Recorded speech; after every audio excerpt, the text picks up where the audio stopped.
ఒసే దర్ది 143 ఓకేనా అంటే ఓకే అనేసావేంటి? నీ మనీ నీకిస్తూనే ఐ లవ్ యూ చెప్పాడే తింగర బుచ్చి. సూపరే. నేను అప్పుడే అనుకున్నాను వీడేంటి 800ని ఇన్స్టాల్మెంట్స్లో ఇవ్వడం ఏంటి అని. ప్రపోజ్ చేశాడు.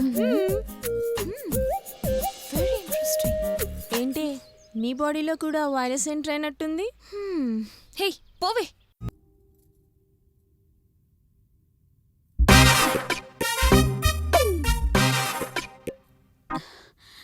ఏంటండి ఆ హ్యాంగర్ వైపు అంత యాంగిల్గా చూస్తున్నారు? విప్పిన డ్రైర్ విప్పినట్టే ఉంది, డ్రెస్ మాత్రమే మిస్ అయింది. మళ్ళీ డ్రెస్ పోయిందా? ఆ, నా డ్రెస్ తీసుకెళ్ళి ఏం చేస్తున్నాడే వాడు? ఈసారి ట్రాక్ పో. ఏంటి ఎంత ఉన్నాయి? లైసెన్స్ చూపించు బాబు, నా దగ్గర అన్నీ ఉన్నాయి. లైసెన్స్ డబ్బులు ఏంటి చూసుకోండి. అయ్యో చూడండి సార్. ఓకే వెళ్ళు